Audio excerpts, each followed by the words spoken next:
Today I'm going to show you guys how to make this buttery, flaky golden pie crust that works for any pies like this chicken pot pie. For the ingredients, we're going to need butter, sugar, cold water, salt, and flour. First thing we want to do is we're going to take our butter, we want to make sure it's cold, and we're going to cut this up into cubes. This is going to help when we add it to the blender or food presser for processing. As you see, I'm going to pop it back in the fridge right here.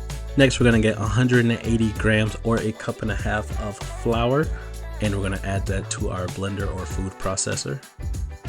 Then we're going to grab a tablespoon of sugar and add it into there, and also a pinch of salt.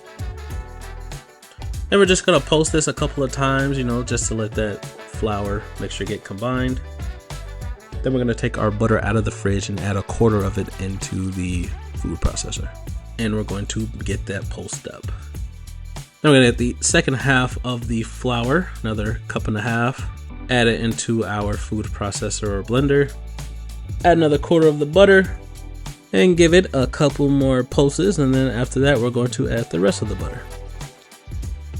So right here, I'm finding out that this food processor is too small for the amount that I have. As you can see, the pulsing isn't getting that butter cubed up. So what I did was I went ahead and I transferred that into a bigger blender.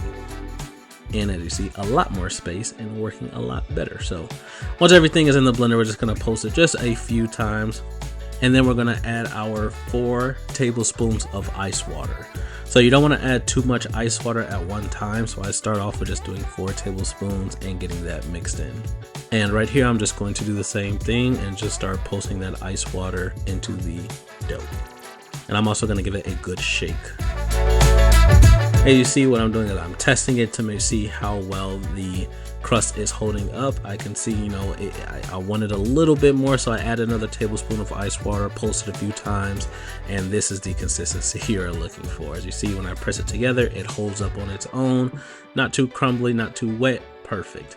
Next thing, I went ahead and I just took it out and poured everything on some parchment paper, and then I split it in half. So this is going to be a big enough pie for a top and a bottom crust.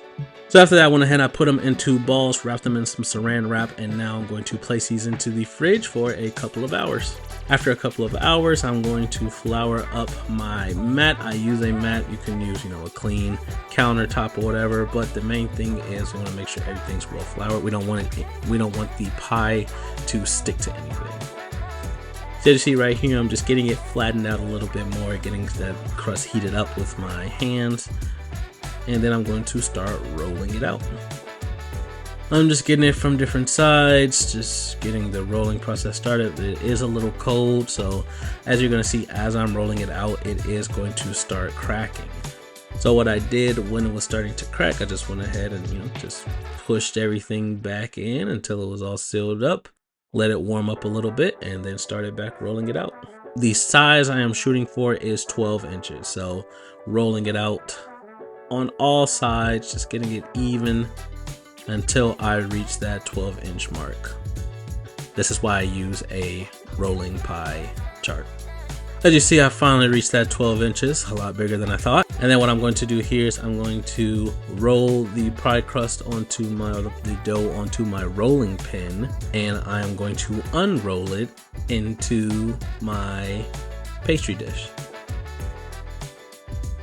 Just gonna start from the edge, roll it out, make sure it's all even.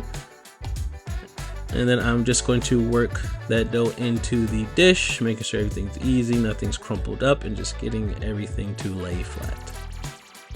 After that, you should end up with something like this. I'm gonna pop this in the fridge until I am ready to use it.